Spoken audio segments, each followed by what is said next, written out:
मैं अहमदास पलांगे सीजी शिक्षा में आपका स्वागत करता हूं। हम देख रहे हैं कक्षा 12वीं रसायन विज्ञान का 10वां इकाई हेलो एल्केन और हेलो एरिथ। इससे पहले वाले क्लास में हमने नामकरण देखा था और नामकरण में किस प्रकार से हेलो एल्केन का नामकरण किया जाता है वो हमने क्या कर लिया था, देख लिया था।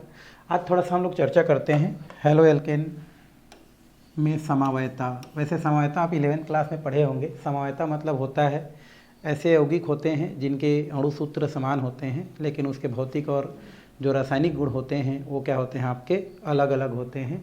तो ऐसे यौगिक एक दूसरे के समवायी कहलाते हैं और यह जो प्रक्रिया है वो समवायता कहलाता है। तो ये समवायता की परिभाषा होता है। और समवायता आपने देखा होगा उस समय आपको पढ़ाते वक्त कि समवायता जो होता है वो दो प्रकार का होता है। समवायता कितने प्रकार का? दो प्रकार का होता है। समवायवता आपका होता है दो प्रकार का। एक होता है संरचनात्मक समवायता, संरचनात्मक क्या बोलते हैं हम लोग, समवायवता। और एक होता है हमारा त्रिविम समवायता, त्रिविम समवायता। ठीक है, समवायवता।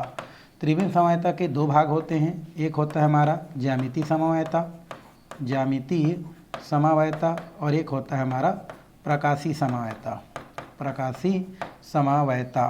तो दो इसके होते हैं। इसके बहुत सारे क्या होते हैं, हमारे भाग होते हैं। लगभग इसको 6 भागों में क्या करते हैं, बांटते हैं, जिसमें से हम एक अभी क्या करने वाले हैं, देखने वाले हैं स्थान समवायता। क्या बोलते हैं इसको? स्थान समवायता। तो यहाँ पर हम क्या लिख सकते हैं, स्थान समवायता लिख सकते हैं, समवायवता। तो ये हम लोग पहले क्या करते हैं, देखते हैं स्थान समवायता क्या होता है। रियल में स्थान समवायता की अगर हम बात करें तो स्थान समवायता मतलब होता है ऐसे यौगिक जिनके अणु सूत्र क्या होता है, आपका समान होता है, लेकिन जब उसका हम क्या करते हैं, संरचना सूत्र लिखते हैं, तो संरचना सूत्र में जो क्या होता है, जो क्रियात्मक समूह होता है उसका स्थिति आपको क्या होता है, अलग अलग जो है, अलग अलग पोजीशन पर क्या होता है, देखने को मिलता है। तो उस स्थिति में जो समवायता होता है वो समवायता आपका क्या कहलाता है, स्थान समवायता कहलाता है। तो ऐसे यौगिक जिनके अणु सूत्र समान हो बट उनके जो है श्रृंखला सूत्र में, संरचना सूत्र में आपका मेन जो हमारा क्या होता है, आपका हैलोजन परमाणु है, उनके स्थिति में परिवर्तन हो, तो उसे हम क्या बोलते हैं, स्थान समवायता। जैसे इसमें लिखा है 2 या 2 से अधिक जो हमारा हेलो एल्केन है उनके अणु सूत्र क्या हो, समान हो, परंतु कार्बन परमाणु के श्रृंखला से जुड़े जो हैलोजन परमाणु है उनकी स्थिति में क्या हो, भिन्नता हो, तो उसे हम क्या बोलते हैं, स्थान समवायता कहते हैं। और वो जो यौगिक बनते हैं उनको स्थान समवायी कहते हैं। जैसे उदाहरण के लिए हम लोग बात करते हैं, उदाहरण में इसको और अच्छे से समझते हैं। हमारे पास उदाहरण दिया है C4 और H9 और ये Cl दिया है। ये हमारा क्या है, अणु सूत्र है। ये हमारा क्या है भाई, अणु सूत्र दिया है आपका C4H9। इसी का अगर हम क्या करें, संरचना सूत्र बनाएं, क्या बनाएं, इसका संरचना सूत्र बनाएं, तो कैसा कैसा हो सकता है इसको आप देखेंगे। तो संरचना सूत्र में क्या होगा आपका, इसी को हम लोग लिख सकते हैं CH3 CH2 CH2 CH2 और ये होता है हमारा Cl। इसका नामकरण इधर से करते हैं 1 2 3 और ये 4 हो जाता है। 4 कार्बन है तो क्या बोलते हैं, ब्यूट, YL लगाते हैं तो ब्यूटाइल हो जाता है, और Cl है तो क्या लगाते हैं, क्लोराइड, तो ब्यूटाइल क्लोराइड। एक संरचना सूत्र आपका बन गया। इसी को हम दूसरा तरीका से क्या लिख सकते हैं, CH3, यहाँ पर CH करते हैं और यहाँ पर Cl कर देते हैं, फिर CH2 और ये हो जाता है CH3। अब नामकरण इधर से करेंगे 1 2 3 और ये होता है 4। तो अब इसका नाम क्या हो जाता है हमारा, इसका नाम हो जाता है आइसो, ये नाम हो जाता है आइसो ब्यूटिल, और क्या है हमारा, क्लोराइड, आइसोब्यूटिल क्लोराइड। तो ये हमारा क्या होता है, 2 संरचना सूत्र बनता है। तो यहाँ पर अगर हम देखें तो ये जो हमारे क्या होते हैं, ये दोनों हमारे संरचना सूत्र हैं, ये एक दूसरे के समवायी कहलाते हैं, समवायवी होते हैं। और चूँकि इसमें देख रहे हैं कि ये क्या होते हैं हमारे, ये दोनों का अणु सूत्र क्या होता है, C4H9 होता है, बट दोनों ही की अगर हम क्या करते हैं, संरचना सूत्र लिखते हैं तो कार्बन श्रृंखला में इसका जो हाइड्रोजन की स्थिति क्या होता है, आपको अलग अलग देखने को क्या होता है, मिलता है। तो उस स्थिति में जो भी समवायता होता है वो क्या कहलाता है, आपका स्थान समवायता कहलाता है। मतलब हम ये बोल सकते हैं कि स्थान समवायता वह समवायता होता है जिसमें यौगिकों का अणु सूत्र क्या होता है, एक होता है, लेकिन संरचना सूत्र लिखते हैं तो उस स्थिति में जो हैलोजन परमाणु जो होता है वो अलग अलग स्थिति पर आपको क्या होता है जब देखने को मिलता है तो वो दोनों संरचना सूत्र एक दूसरे के समावयी कहलाते हैं। और फिर ये जो समवायता होता है उससे हम क्या बोलते हैं, स्थान समवायता कहते हैं। तो इस तरीका से आप क्या कर सकते हैं, स्थान समवायता को बता सकते हैं। कभी कभी क्वेश्चन आता है, ये आपको दे देगा और बोलेगा इसके कितने हमारा समवायी बन सकते हैं, तो इनके 2 समवायी बन सकते हैं। तो इसको इस प्रकार से क्या कर सकते हैं, हम बता सकते हैं। चाहेंगे तो और भी समवायी बता सकते हैं, बट वो उन पोजीशन पर ही होगा तो कोई दिक्कत ही नहीं है। तो ये फिलहाल 2 समवायी इससे बनते हैं। तो प्रश्न अगर आता है कि भाई स्थान समवायता किसे कहते हैं, तो अपने हिसाब से लिखना कि ऐसे हेलो एल्केन जिनके अणु सूत्र समान होते हैं लेकिन संरचना सूत्र लिखने पर कार्बन की क्लोरीन की स्थिति है या हेलोजन की जो स्थिति है वो अलग अलग स्थिति में आपको क्या होता है देखने को मिलता है। तो वहाँ पर जो भी समवायी होते हैं वो हमारे एक दूसरे के समवायी कहलाते हैं और ये प्रक्रिया आपका समवायता कहलाता है। तो इस तरीक़ा से आप स्थान समवायता को क्या कर सकते हैं, बता सकते हैं भी। तो ये हो गया आपका स्थान समवायता। हम थोड़ा सा चर्चा करते हैं कि इस पर एक श्रृंखला समवायता। श्रृंखला समवायता में भी क्या होता है हमारा, इस प्रकार के समवायता में भी यौगिकों का जो अणु सूत्र होता है वो एक जैसा होता है, लेकिन संरचना सूत्र लिखने पर ना आपका कार्बन की स्थिति चेंज होता है। हैलोजन वहीं का वहीं रहता है पहला पोजीशन पर, कौन चेंज होता है इसमें, कार्बन की स्थिति चेंज हो जाता है। तब उसको हम लोग क्या बोलते हैं, श्रृंखला समवायता कहते हैं। जैसे पहले वाला में कौन चेंज हो रहा था, हैलोजन चेंज हो रहा था जगह के हिसाब से। इसमें क्या होता है, कार्बन का जो क्या होता है जो श्रृंखला होता है, इस कार्बन की श्रृंखला में क्या करता है हमारा, कार्बन की स्थिति जब क्या होता है आपका चेंज हो जाता है तो वहाँ पर जो भी समवायता होता है उस समवायता को हम क्या बोलते हैं, श्रृंखला समवायता कहते हैं। जैसे उदाहरण की अगर हम बात करें तो उदाहरण में क्या ले लेते हैं, C5 और H 5 दूनी 10 और 11 और ये क्या हो गया फिर से Cl ले लिए। ये हमारा क्या होता है, अणु सूत्र है। ये हमारा क्या है, अणु सूत्र है। अब इसका हम क्या करते हैं, संरचना सूत्र बनाते हैं। हम क्या बनाते हैं, संरचना सूत्र। तो संरचना सूत्र में क्या हो जाता है भाई, ये CH3, ये हो जाता है CH2, ये हो जाता है CH2, ये हो जाता है CH2, ये हो जाता है CH2 और ये हो जाता है Cl। तो हमारा 5 हो गया। तो एक संरचना सूत्र ऐसा आपका बनता है। तो 1 2 3 4 और ये हो जाता है 5। क्या नाम है इसका, नाम पेंटिल है ना, क्लोराइड, पेंटाइल क्लोराइड भी बोलते हैं, पेंटाइल क्लोराइड, ये हमारा बन गया। इसी का एक और संरचना सूत्र इसी का बन सकता है। तो CH3 यहाँ पर क्या कर देते हैं, CH3 यहाँ पर CH2 और यहाँ पर क्या करते हैं CH2 और ये Cl। अब इसका नाम करेंगे तो इसका नाम क्या हो जाएगा आपका, आइसो हो जाता है हमारा, आइसो। और 5 कार्बन अभी भी है तो क्या करते हैं इसको, पेंटाइल क्लोराइड, पेंटाइल क्लोराइड, ये हमारा एक और बन गया।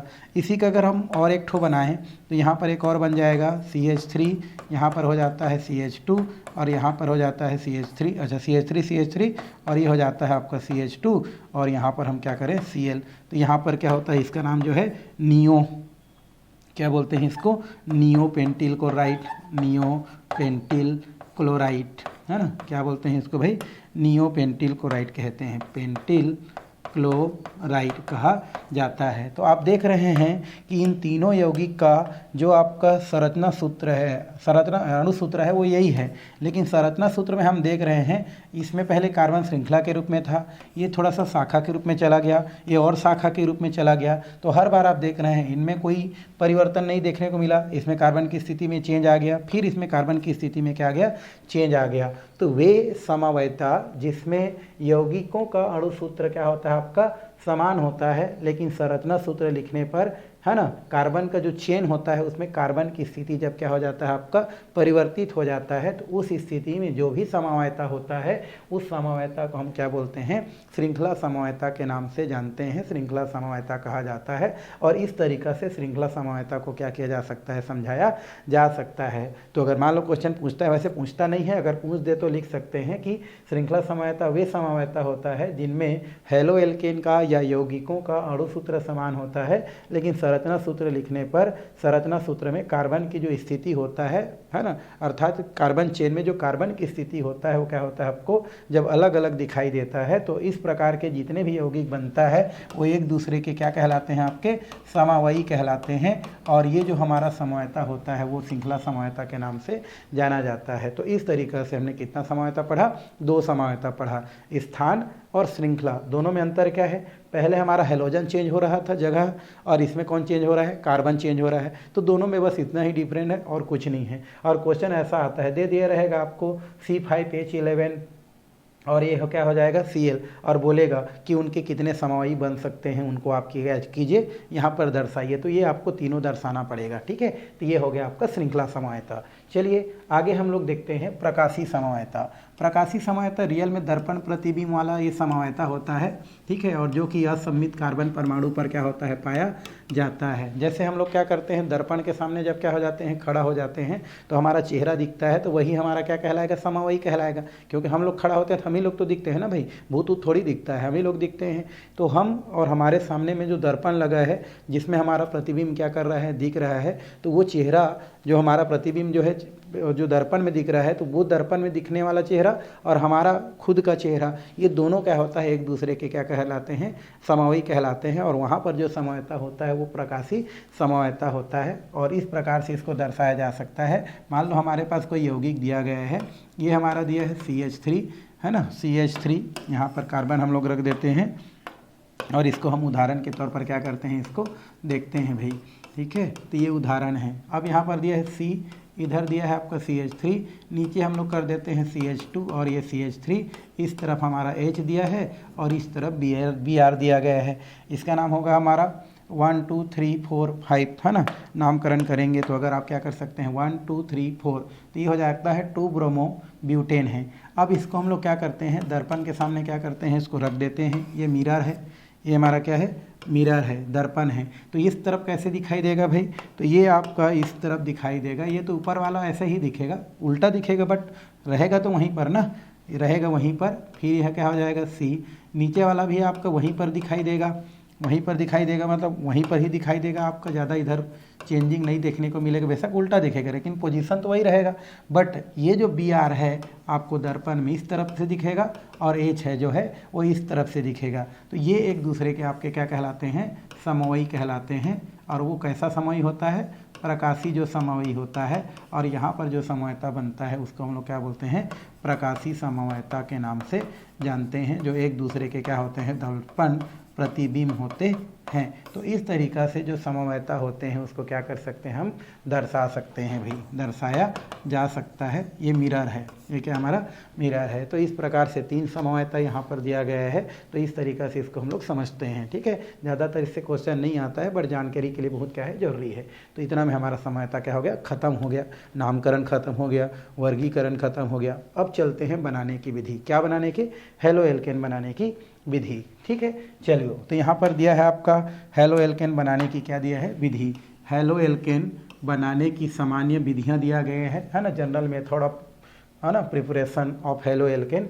तो यहाँ पर बहुत सारा बनाने की विधि दिया रहता है भाई, है ना। उनमें से कुछ विधियाँ जो कि बहुत ही इंपॉर्टेंट होता है उसको पूछा जाता है। तो चलिए सबको हम थोड़ा थोड़ा देखते हैं। थ्योरी आपको स्वयं से लिखना है, हम आपको सिर्फ सूत्र बताते चलना है, ठीक है। तो पहला यहाँ पर विधि है एल्कोहल से।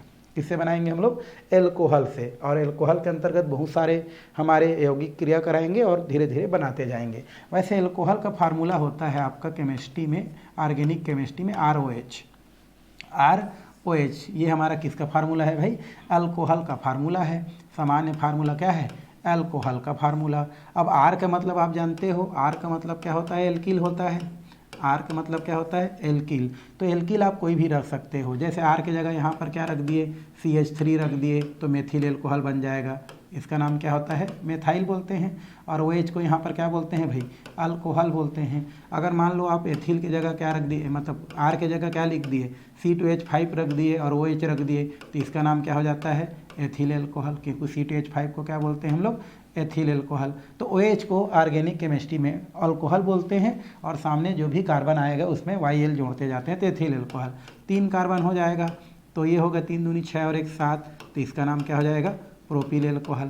तो इस प्रकार से एल्कोहल से हम क्या करने वाले हैं? क्रिया कराने वाले हैं, और क्रिया करा के बहुत सारा तरीका से हेलो एल्केन प्राप्त करने वाले हैं। चलिए, इसमें दिया है एल्कोहल पर हैलोजन अम्लों की क्रिया से। पहला पॉइंट इसमें हम लोग बोल सकते हैं, इसके अंडर में एल्कोहल का पहला पॉइंट बोल सकते हैं। नंबर से क्या लेना है आपको? बोल रहा है एल्कोहल पर हैलोजन अम्लों की क्रिया से। तो एल्कोहल तो क्या होता है मैंने आपको बता दिया।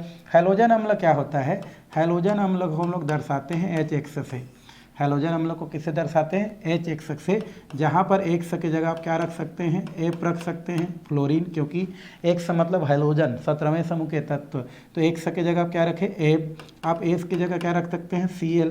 आप X की जगह Br और X की जगह I रख सकते हैं। इसको बोलते हैं हाइड्रोजन फ्लोराइड, इसको बोलते हैं हाइड्रोजन क्लोराइड, इसको बोलते हैं हाइड्रोजन ब्रोमाइड और इसको बोलते हैं हाइड्रोजन आयोडीन। तो H मतलब आप इसमें से कोई एक क्या कर सकते हैं? रख सकते हैं और एल्कोहल के साथ क्या कर सकते हैं? क्रिया करा सकते हैं। वैसे अब जितने भी अभिक्रिया देखने वाले हैं वो प्रतिस्थापन अभिक्रिया होता है। रियल में कैसा होता है? वो नाभिक स्नेही प्रतिस्थापन अभिक्रिया को शो करता है।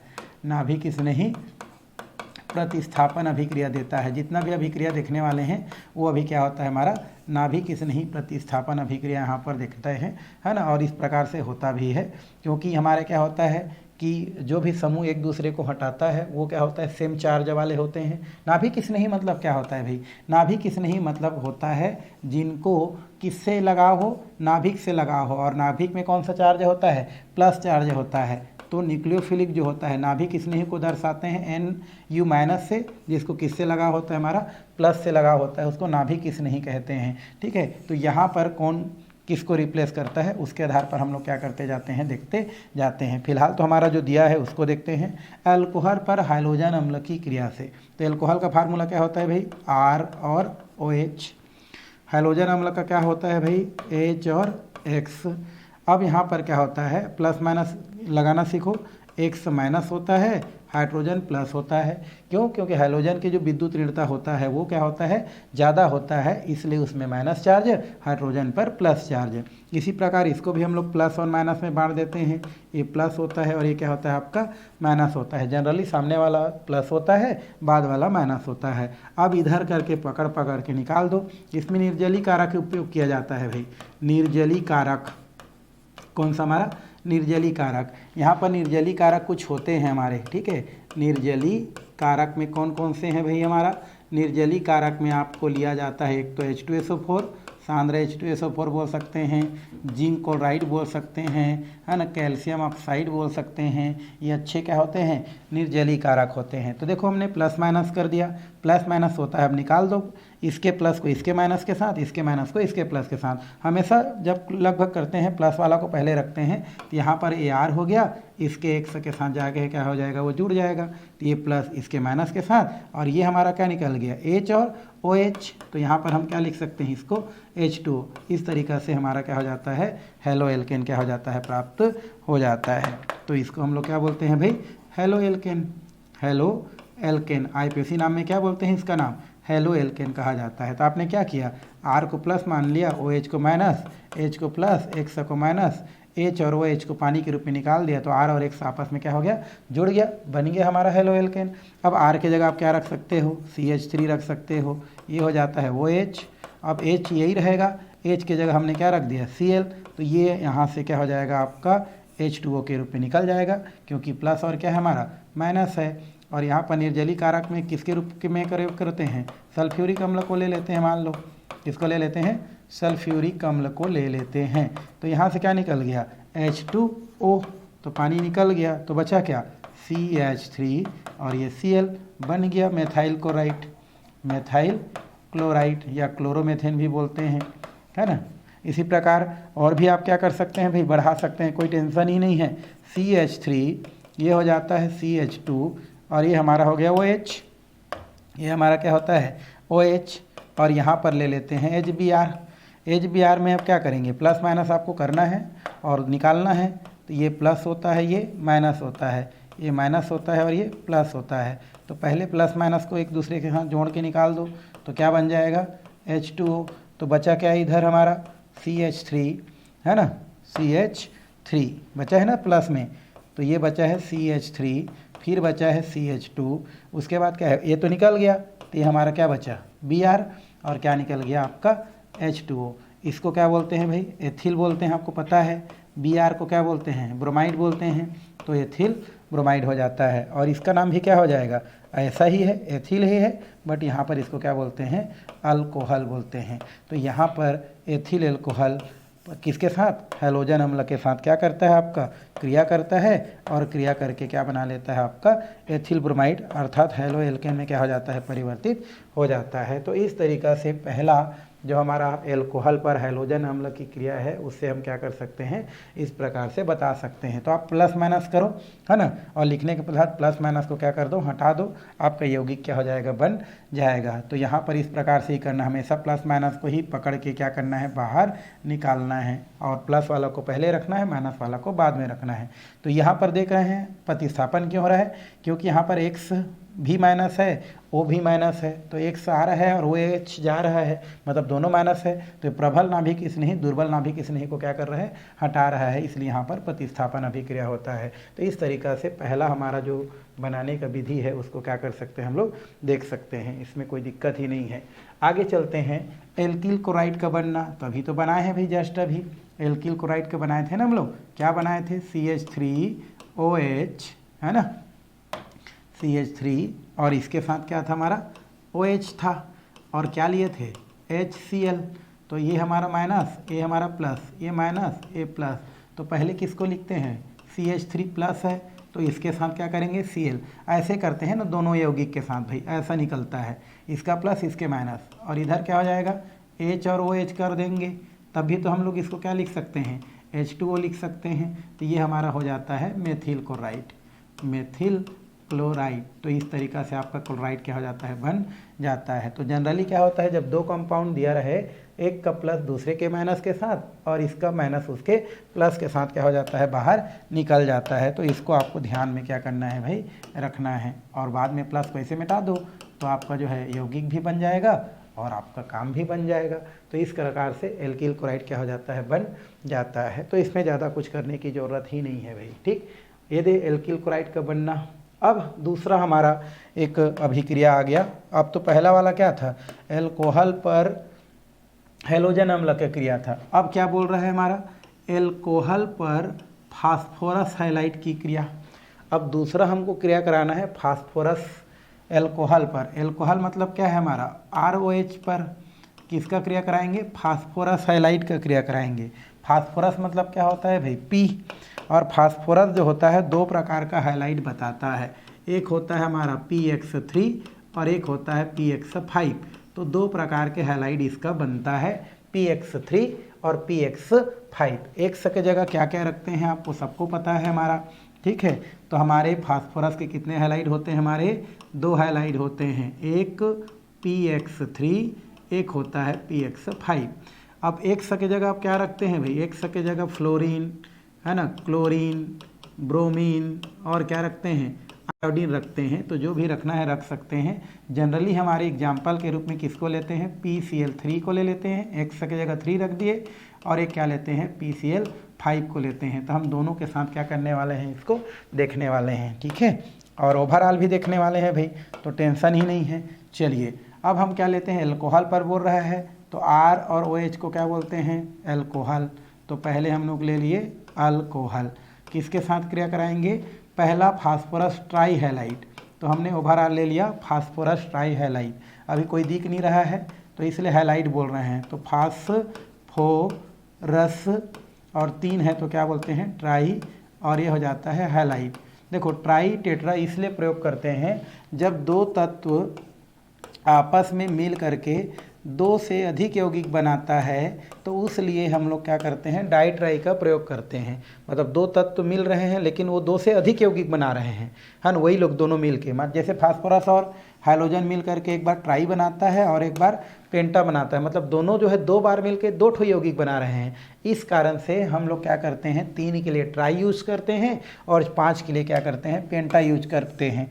अगर कोई तत्व किसी दूसरे तत्व के साथ मिल करके केवल एक ही यौगिक बनाए तो डाई ट्राई करने का कोई ज़रूरत नहीं। जैसे एल्युमिनियम क्लोराइड लिखते हैं ना, तो ट्राई क्लोराइड तो नहीं बोल रहे हैं, क्यों, क्योंकि एल्युमिनियम जो होता है वो क्लोरीन के साथ एक ही यौगिक बनाता है और दूसरा यौगिक नहीं बनाता है, इसलिए हम लोग जो है ट्राई का प्रयोग ना करते, डायरेक्ट एल्युमिनियम क्लोराइड कहते हैं। मान लो एल्युमिनियम भी क्लोरीन के साथ 2 बार मिलता, तो एक 3 वाला के साथ और एक 5 वाला के साथ, तो हम लोग बोलते फिर ट्राई क्लोराइड और पेंटा क्लोराइड। बट क्लोरीन के साथ एल्युमिनियम केवल एक बार मिलता है, एक बार ही यौगिक बनाता है, इस कारण से हम लोग जो है ट्राई का प्रयोग नहीं करते। लेकिन ये 2 बार मिल रहा है हैलोजन के साथ, इसलिए 3 वाला को ट्राई, 4 और 5 वाला को पेंटा कहते हैं। अब यहाँ पर देखो इसको कैसे बनाना है, इसको कैसे बनाना है, तो इसके लिए आपको प्लस माइनस का मेथड जो है जानना जरूरी है। तो यहाँ पर हम लोग क्या करते हैं, इसको प्लस मानते हैं, प्लस का आगे वाला प्लस होता है, ऑक्सीजन कैसा होता है माइनस होता है, और ये हम लोग क्या करते हैं इसको प्लस लेते हैं। किसको प्लस लेते हैं, तो डायरेक्ट माइनस कर देते हैं, ठीक है। तो यहाँ पर हम लोग क्या करते हैं, इसको कैसे बनाएंगे जरा देखते रहें। तो ये हो गया हमारा R और ये हो गया OH। अब प्लस माइनस करना सीख जाओ। तो ये हमारा हो गया प्लस, ये हो गया आपका माइनस, ये हो गया प्लस और ये हो गया आपका माइनस। अब नियमता देखो, प्लस किसके साथ निकलेगा, माइनस के साथ। तो ये हो गया हमारा प्लस और क्या निकाल दिए, माइनस। अब माइनस कितना है हमारा, 3 है। जनरली क्या होते हैं हमारे, बैलेंस करने की जरूरत है। इधर 1 से कितना है 3 और इधर 1 से कितना है 1, तो जो भी बैलेंस करते हैं सामने में करते हैं। तो इस प्रकार से 3x को हम लोग इधर कर दिए, तो ये हो जाता है 3rx। r बिगड़ गया तो इसलिए हम लोग 3 सामने में भी कर देते हैं। ये हमारा क्या हो जाता है, सामने में चला गया, किसका सामने में, इसके। तो 3 क्या हो जाता है r, 3x से निकल गया। अब बचा क्या क्या है देखो, अब यहाँ पर आपका बचा है एक OH, वो भी कितना बार, 3 बार, और एक बचा है हमारा फास्फोरस, यही बचा है। बाकी R और तो 1 से क्या हो चुका है भाई, निकल चुका है। तो बचा क्या है हमारा, OH बचा है, वो भी 3 बार, और एक बचा है फास्फोरस। अब इसको अरेंज करना है, किसकी धनात्मकता ज़्यादा है, तो उसको आपको पहले, फिर उससे कम धनात्मकता वाला को, और फिर कम धनात्मक वाला को। तो सबसे कम धनात्मकता वाला है, सबसे अधिक धनात्मकता वाला तत्व तो कौन है, हाइड्रोजन। तो पहले किसको लिखते हैं हम लोग, हाइड्रोजन को लिखते हैं। चूँकि 3 बार है, इधर आके पलट जाता है तो ये हो जाता है H3। फिर धनात्मकता में देखा जाए तो उसके बाद कौन आता है, फास्फोरस। तो यहाँ पर क्या करते हैं, फास्फोरस। वो अकेला है तो कोई टेंशन नहीं है। अब लास्ट में आता है हमारा ऑक्सीजन, और ये जो ऑक्सीजन होता है उसका भी संख्या क्या है हमारा, 3 है। तो यहाँ पर हम क्या करते हैं, इसको 3 लगा देते हैं। तो इस तरीक़ा से R का मतलब क्या होता है भाई, R का मतलब होता है एल्किल, एल्किल, और X को क्या बोलते हैं हम लोग, हैलाइड बोलते हैं। तो मिल गया हेलो एल्केन, क्योंकि आईपीएसी नाम में X को पहले क्या बोलते हैं, हेलो बोलते हैं, और R को क्या बोलते हैं, एल्केन बोलते हैं। तो इस तरीक़ा से आप हेलो एल्केन क्या कर सकते हैं, बना सकते हैं। तो पहला हमारा जो पॉइंट है वो ट्राई हैलाइड के साथ था। ट्राई हैलाइड के साथ इस प्रकार से हमारा क्या हो जाता है, हमारा ट्राई मतलब हेलो एल्केन क्या हो जाता है, प्राप्त हो जाता है। अब R के जगह आपको मान लो कुछ दूसरा रखना है तो आप R का मान क्या कर सकते हैं, चेंज कर सकते हैं। तो 3 का 3 रहेगा, R के जगह हमने क्या रख दिया, CH3, क्योंकि R मतलब होता है एल्किल समूह। ये हो जाता है OH। अब कार्बन दिख गया, कितना कार्बन है, 1, तो YL, मेथाइल। OH को क्या बोलते हैं, अल्कोहल, तो नाम क्या हो जाता है, मेथिल अल्कोहल। P वही रहेगा, X की जगह हमने क्या रख लिया, Cl3, तो बाकी कुछ नहीं करना है। 3 वही रहेगा, R के जगह क्या रखे हो, CH3, X की जगह रखे हो क्या, Cl, और बाकी सेम टू सेम H3PO3। ये हमारा फास्फोरस अम्ल क्या हो जाता है, आर्थोफास्फोरस अम्ल क्या हो जाता है, प्राप्त हो जाता है। और इसका नाम क्या लिखेंगे भाई, ये तो मेथाइल ही है, बट एल्कोहल की जगह आप यहाँ पर क्या लिखेंगे, क्लोराइड लिखेंगे। तो इस तरीक़ा से आप क्या कर सकते हैं, इसको बना सकते हैं। तो पहला वाला एक खत्म हो गया, कौन सा, PX3 वाला। अब हम किसके साथ देखेंगे, PX5 के साथ। किसके साथ, PX5। तो ये हो जाता है R, पहले तो एल्कोहल बना लेते हैं। ये हो गया हमारा R, ये हो गया OH, और ये होता है हमारा PX5। अब पहले जैसा नहीं करना है, यहाँ 5 निकाले और फटाफट कर दिए, इसका रूल्स थोड़ा अलग है। आप थोड़ा सा देखते रहें, फिर हम प्लस माइनस की ओर चलते हैं, ठीक है। ये हमारा हो गया प्लस, ये हो गया आपका माइनस, है ना। ऑक्सीजन और हाइड्रोजन को क्या कर दिए, प्लस। 3 है ना इसमें, R प्लस है, O माइनस है, और H प्लस है। इसमें फास्फोरस प्लस होता है और ये आपका माइनस होता है। चलिए पहले हम लोग जो प्लस माइनस है उसको पकड़ते हैं। R कैसा है हमारा, प्लस है। अब एक X कैसा है हमारा, माइनस है। तो RX से निकाल दिए, इसका नाम क्या होता है हमारा, एल्किल हैलाइड। हमको जो बनाना था वो बन गया, वो क्या हो गया, बन गया, यही तो बनाना चाह रहे थे। तो R और X से निकाल दिए, एक R, और 5 में से एक X से निकाल दिए, प्लस। यहाँ पर क्या बचा है हमारा, एक H बचा है। तो यहाँ पर क्या करते हैं, H, ये H है, H प्लस वाला है, X के साथ निकलेगा, तो ये क्या हो जाता है हमारा HX। अब इसका भी काम हो गया। अब देखो क्या क्या बचा, यहाँ पर एक ऑक्सीजन बचा है, यहाँ पर एक फास्फोरस बचा है, और 3 क्या बचा है हमारा, हैलोजन बचा है, ये तीनों बचा हुआ है। ठीक है, वैसे अरेंजमेंट के आधार पर हम इसको बीच में लिखते हैं तो इसको थोड़ा दूर कर देते हैं ना, H और X क्या हो गया है, निकल गया है। अब क्या क्या बचा है, एक ऑक्सीजन, एक फास्फोरस और 3 ठो हैलोजन। सबसे ज़्यादा धनात्मकता वाला तत्व तो कौन होता है हमारा, फास्फोरस को पहले, फिर हम लोग किसको रखते हैं, O को, क्योंकि हैलोजन सबसे ज़्यादा विद्युत ऋणता वाला होता है, तो यहाँ पर करते हैं X3 को। तो इस तरीक़ा से क्या हो जाता है हमारा एल्किल हैलाइड अर्थात हैलो एल्केन प्राप्त हो जाता है। इसका नाम होता है phosphorus oxy halide, phosphorus oxy halide क्या बोलते हैं, ऑक्सी हैलाइड कहते हैं। और H का मतलब हैलोजन अम्ल होता है। तो इस तरीक़ा से हमको क्या हो जाता है, यहाँ से हैलो एल्केन अर्थात एल्किल हैलाइड प्राप्त हो जाता है। अब R के जगह आपको जो रखना है रख देते हैं, CH3 रखना है तो CH3, नहीं तो आपको मान लो इसमें CH3 और CH2 रखना है तो रख दो। यहाँ पर क्या हो जाएगा OH, C2H5 होता है, उसको बोलते हैं एथिल और अल्कोहल बोलते हैं। OH को क्या बोलते हैं, अल्कोहल, इसको बोलते हैं। यहाँ पर अब X के जगह हम लोग कुछ मान रख देते हैं, PCl5, फास्फोरस पेंटाक्लोराइड बोलते हैं, फॉस्फोरस क्या बोलते हैं इसको, पेंटा, और इसको बोलते हैं क्लोराइड, तो फास्फोरस पेंटाक्लोराइड। अब बाकी कुछ नहीं करना है, R के जगह क्या रख दो, CH3, CH2 और X के जगह क्या रखे हो आप, Cl, तो इसका नाम क्या हो जाएगा, ethyl chloride, ethyl chloride. R के जगह बस मान को चेंज करना है और X के जगह, तो ये P हो जाएगा, P के जगह P हो गया, O का O हो गया, X की जगह क्या रखे हो, Cl3 और यहाँ पर HX और ये हो गया C, इसको बोलते हैं फास्फो ऑक्सी क्लोराइड। तो इस तरीक़ा से हम क्या कर सकते हैं, एक आपका ट्राई हैलाइड के साथ और एक हमारा पेंटा हैलाइड के साथ, है ना, ये दोनों वही है ना चारों, इसके जगह R के खाली मान रखे हैं। तो इस तरीक़ा से आप एल्किल क्लोराइड का बनना या यहाँ पर जो भी आपका हैलाइड बनाना है आप क्या कर सकते हैं, बना सकते हैं। तो दूसरा पॉइंट भी यहाँ से क्या हो जाता है आपका सब खत्म हो जाता है। X से जगह Br रखो, I रखो, जो रखना है रखो, यहाँ पर आपकी मर्जी है, X के जगह जो रखना है और जितना लंबा आपको सूत्र बनाना है आपकी मर्जी है ना। Br रखेंगे ओके,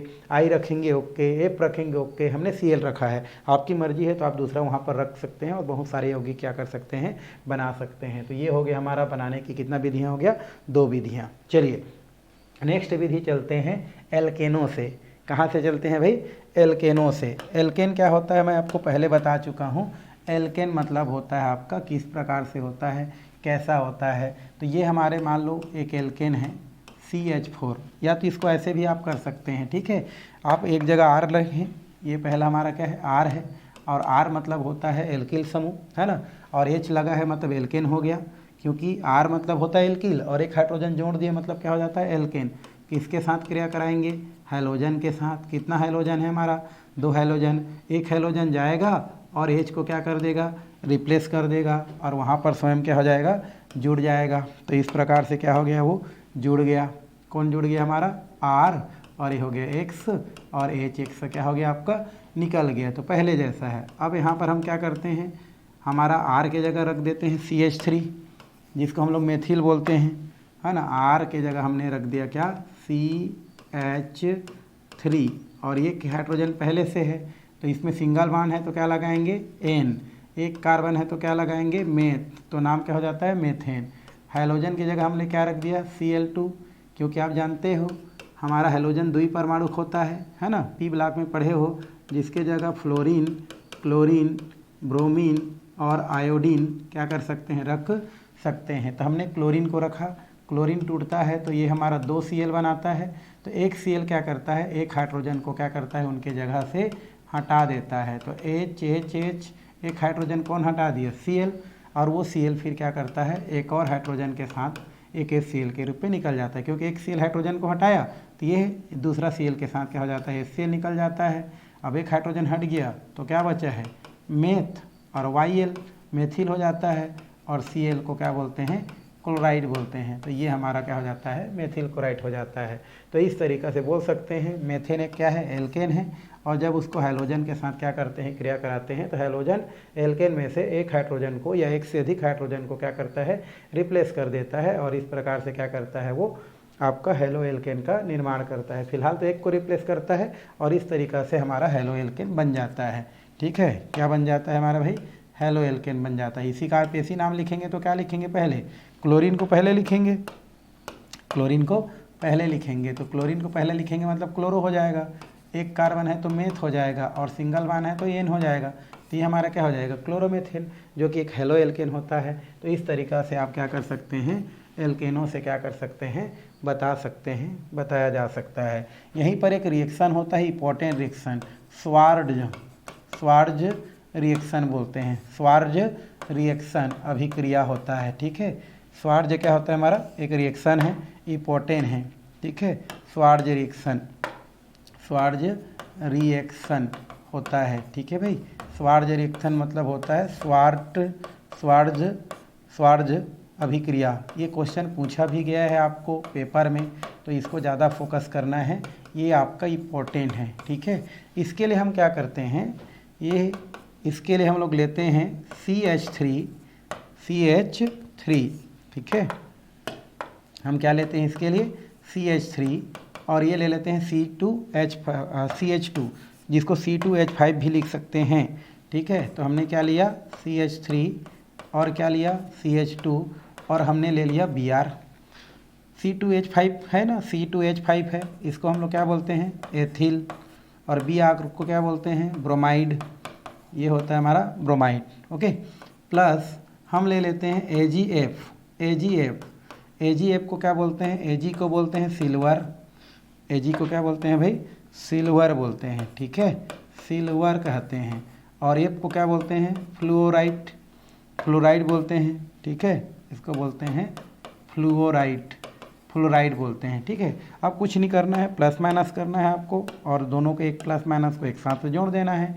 तो ये माइनस होता है, हमको पता है, ये माइनस है, ये प्लस होता है, और ये प्लस होता है, क्योंकि फ्लोरीन जो है ज़्यादा विद्युत ऋणी तत्व होता है ना, इसलिए साझक इलेक्ट्रॉन को खींच लेता है। ऐसा Ag है और यहाँ पर फ्लोरीन है, तो फ्लोरीन की विद्युत ऋणता ज़्यादा होता है, इसलिए साझक इलेक्ट्रॉन को अपनी ओर खींच लेता है, तो माइनस चार्ज और इसमें प्लस चार्ज आ जाता है। ठीक है, इसको हम आंशिक रूप से भी बोल सकते हैं ऐसा। ठीक, अब हम प्लस माइनस करते हैं, तो ये प्लस आता है और एक में माइनस, सेम टू सेम इसमें भी होता है, CH3 और CH2 और Br, तो Br के इलेक्ट्रोनेगेटिव ज़्यादा होता है, इसलिए साझक इलेक्ट्रॉन को खींच लेता है, तो इसमें माइनस और इसमें प्लस चार्ज आ जाता है। ठीक है, तो आंशिक ना लिख के हम लोग डायरेक्ट लिख दिए हैं भाई। ठीक, अब दोनों क्या करते हैं, प्लस माइनस कर दिए हम लोग, बेशक थोड़ा देर के लिए रहता है तो प्लस माइनस। तो अब क्या करेंगे आप, इसका जो प्लस वाला है, कौन सा वाला भाग, CH3 और CH2, और ये प्लस वाला किसके साथ जाएगा, इसके माइनस वाला के साथ। अब इसके प्लस वाला को पहले लिख दो, तो ये हो जाता है Ag, और Ag के साथ कौन जाएगा, Br। हमेशा प्लस को पहले लिखते हैं, एक्सेप्शनल को छोड़ दिया जाए तो इसका नाम क्या हो जाता है भाई, एथिल फ्लोराइड। अब इसका नाम क्या हो जाएगा, एथिल फ्लोराइड, क्योंकि C2H5 है मतलब एथिल है, और ये है मतलब क्या है हमारा, फ्लोराइड, तो एथिल फ्लोराइड हो जाता है। और इसको क्या बोलेंगे, सिल्वर ब्रोमाइड, है ना। तो इस तरीक़ा से हमको क्या हो जाता है, प्राप्त हो जाता है। तो जब एथिल ब्रोमाइड को सिल्वर फ्लोराइड के साथ क्रिया कराते हैं तो एथिल फ्लोराइड क्या होता है, प्राप्त होता है। इस अभिक्रिया को हम क्या कहते हैं, स्वार्ज अभिक्रिया कहते हैं। और ये क्वेश्चन कई बार हो गया, क्या किया है, आपको पूछा गया है। तो इस तरीक़ा से आप क्या कर सकते हैं, इसको इंपॉर्टेंट की श्रेणी में रख सकते हैं। और जैसे ही पेपर बनता है, ये प्लस माइनस को क्या कर देना है, आपको इस प्रकार से रिलीज कर देना है, हटा देना है, आपका यौगिक क्या हो जाता है, बन जाता है। तो ये हमारा हो गया एल्केन से कौन सा अभिक्रिया भाई, स्वार्ज अभिक्रिया। ठीक है, और ये इंपॉर्टेंट क्वेश्चन है, पूछा गया है, तो इसको आपको ध्यान में रखना है, किसको, ये वाला भाग को। ठीक, ये इंपॉर्टेंट है। ये हो गया हमारा एल्केनों से। ये दूसरा नंबर था ना, पहले हम लोग देखे थे एल्कोहल से, अब दूसरा देखे हम लोग एल्केनों से। ठीक, चलिए अब हम आगे चलते हैं, एल्कीनों से देखते हैं। किससे देखेंगे हम लोग, एल्कीनों से आगे हम क्या करते हैं, देखते हुए चलते हैं, क्या है कैसा है उसको हम लोग को पहले देखना है। ठीक, एल्कीनों से, वैसे अभी अगर मैं बताऊं, एल्कीनों से अगर हम बात करें तो एल्कीन दो प्रकार का होता है। एल्कीन कितना प्रकार का होता है, यहाँ पर दो प्रकार से हम लोग बांटते हैं। एक होता है हमारा सम्मित एल्कीन, सम्मित एल्कीन कह देते हैं, एक हमारा सम्मित एल्कीन होता है, और एक क्या होता है हमारा असम्मित एल्कीन होता है। असम्मित क्या होता है हमारा, एल्कीन होता है। तो एल्कीन कितने प्रकार का? 2 प्रकार का। सम्मित एल्कीन मतलब जिसमें कार्बन की संख्या सम में हो, उसको सम्मित एल्कीन। जैसे यहाँ पर एग्जाम्पल देखेंगे तो CH2 डबल बॉन्ड CH2, है ना, क्योंकि ये हमारा डबल बॉन्डेड वाले को ही इन कहते हैं, है ना। तो यहाँ पर हमने क्या कर दिया कि ये हो जाता है आपका CH2 डबल बॉन्ड CH2, ये हमारा सम्मित है। 4 वाला भी क्या होगा? सम्मित होगा हमारा। जैसे ये फर्स्ट हो गया, सेकेंड में क्या करेंगे CH3 CH double bond CH और ये CH3, ये हमारा सम्मित होगा। तो 2 हो गया, 4 हो गया, 6 वाले हम लोग सम्मित में रखते हैं। असम्मित में किसको रखना है? 3 वाले को। जैसे CH3 CH, है ना, डबल बॉन्ड CH2, तो ये हमारा कैसा है? असम्मित है। तो ये हमारे असम्मित एल्कीन है जिसमें हमारे कार्बन की संख्या विषम स्थिति में होता है, और ये हमारे सम्मित एल्कीन है। तो अगर हम क्या करते हैं, सम्मित जो एल्कीन होता है उस एल्कीन को अगर हम हैलोजन अम्ल के साथ क्रिया करा देते हैं, किसके साथ? हैलोजन जो अम्ल होता है इसके साथ क्रिया करा देते हैं, तो यहाँ से हमको क्या प्राप्त होता है? हैलो एल्केन प्राप्त होता है। क्या प्राप्त होता है? हैलो एल्केन प्राप्त होता है। और इस स्थिति में कोई भी रूल का या कोई भी हमारे नियम जो है इस स्थिति में सम्मित एल्कीन की स्थिति में लागू नहीं होता है। लेकिन यही काम अगर हम क्या करते हैं HCl के इसके साथ असम्मित एल्कीन के साथ कराते हैं और क्या बनाते हैं हम लोग? हैलो एल्केन बनाते हैं, तो उस स्थिति में 2 रूल क्या होता है आपका? लागू होता है। एक होता है हमारा मार्कोनी काप का नियम, मार्कोनी, है ना, ये हमारा क्या होता है? कॉफ रूल्स। एक हमारा कौन सा रूल्स होता है? हमारा मार्कोनी काप। और एक होता है हमारा एंटी मार्कोनी काप, मार्कोनी कॉफ। तो कितने हमारा रूल्स लागू होता है हमारा? मतलब जब हम क्या करते हैं असम्मित एल्कीन को हैलोजन अम्ल के साथ क्रिया करके जब क्या बनाते हैं? हैलो एल्केन बनाते हैं, तो उस स्थिति में 2 नियम क्या होता है? लागू होता है। पहला कौन सा नियम? मार्कोनी काप का नियम। मार्कोनी काप का नियम, पहला नियम कौन सा होता है? मार्कोनी काफ, है ना, का नियम लागू होता है ना। और दूसरा होता है आपका एंटी मार्कोनी काप का नियम, मार्कोनी काफ का नियम, है ना। इसी को पराक्साइड प्रभाव भी कहा जाता है, पराक्साइड प्रभाव भी कहते हैं। इसी को खरास प्रभाव के भी नाम से जानते हैं, सभी 11 क्लास का है भाई। तो इस तरीक़ा से हमने क्या बताया कि एल्कीन जो होता है वो कितने प्रकार का होता है? 2 प्रकार का होता है, एक सम्मित एल्कीन और एक होता है हमारा असम्मित एल्कीन। सम्मित एल्कीन के साथ अगर हम हैलोजन अम्ल को क्रिया करा करके जब क्या बनाते हैं? हैलोजन अम्ल या हैलो एल्केन बनाते हैं, तो इसमें कोई रूल्स लागू नहीं होता है ना। जैसा है वैसे हम लोग बना के निकाल देते हैं। बट अगर असम्मित एल्कीन लें और उसको हैलोजन अम्ल के साथ क्रिया करके यदि क्या बनाएं? हैलो एल्केन बनाएं, तो यहाँ पर 2 प्रकार का रूल, एक होता है मार्कोनी काप का रूल और एक होता है हमारा एंटी मार्कोनी काप का रूल क्या होता है? लागू होता है। तो हम उन दोनों को क्या करने वाले हैं? आगे देखने वाले हैं कि मार्कोनी काप का रूल क्या होता है और एंटी मार्कोनी काप का रूल होता है। पहले हम लोग किस में देख देते हैं? सम्मित एल्कीन में देखते हैं। पहला किस में देखते हैं? सम्मित एल्कीन में पहले करके देखते हैं, जिसमें कोई रूल लागू नहीं होता है। ठीक है भाई। तो पहला हम लोग क्या कर दिए? सम्मित एल्कीन में देखेंगे। पहला किस में? सम्मित एल्कीन में। तो सम्मित एल्कीन में कोई रूल्स लागू नहीं होगा। ठीक है, तो कोई रूल्स लागू नहीं होगा तो कैसे करेंगे? ये होता है हमारा CH2 डबल बॉन्ड CH2, ये हमारा होता है है ना, लीन, इसको बोलते हैं एथिलीन या इसी को बोलते हैं एथीन भी बोलते हैं। अब इसको हम हैलोजन अम्ल के साथ क्रिया कराते हैं। मान लो एक हम लोग हैलोजन अम्ल ले लिए HCl, तो आपको पता है कि HCl में क्लोरीन की विद्युत ऋणता क्या होता है? आपका ज़्यादा होता है, इसलिए आंशिक रूप से माइनस चार्ज और इसमें आंशिक रूप से प्लस चार्ज रहता है, क्योंकि साझे इलेक्ट्रॉन को क्लोरीन अपनी ओर क्या कर लेता है? खींच लेता है। तो इसमें माइनस चार्ज आता है पार्शियल और इसमें प्लस आ जाता है। इनमें भी हम कर सकते हैं। ये हमारा एक सिग्मा होता है और एक क्या होता है? हमारा पाई।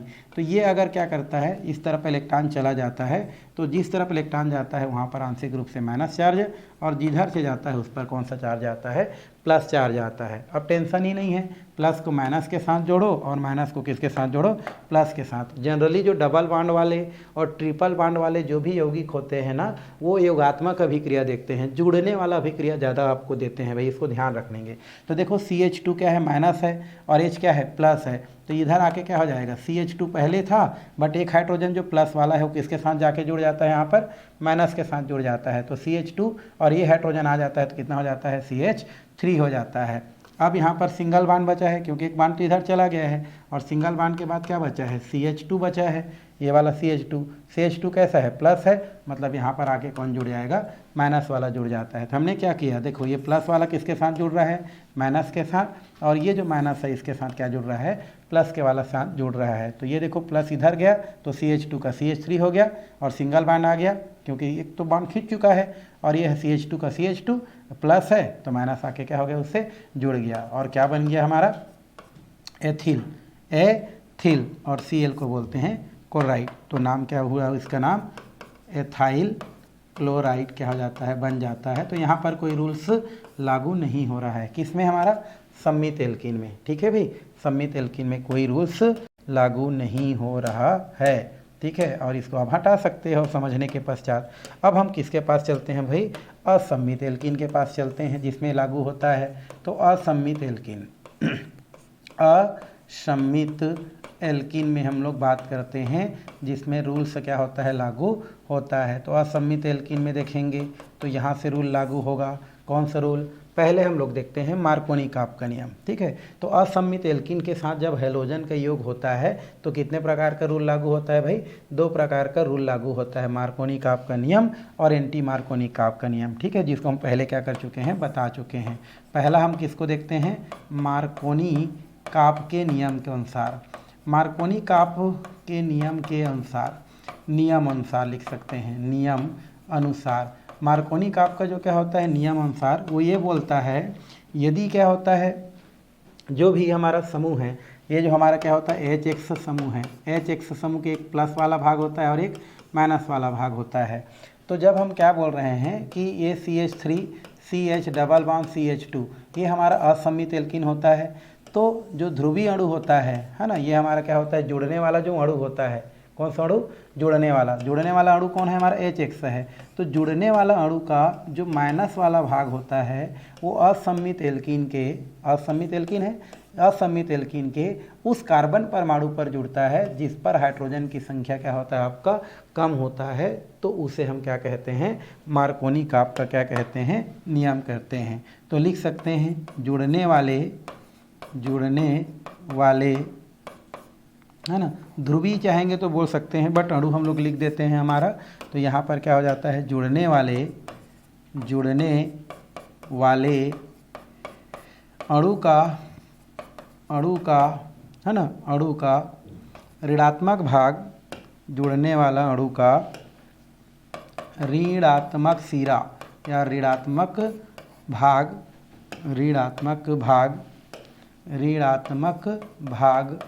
उस कार्बन असम्मित एल्कीन के लिखेंगे ना, ऋणात्मक भाग असम्मित एल्कीन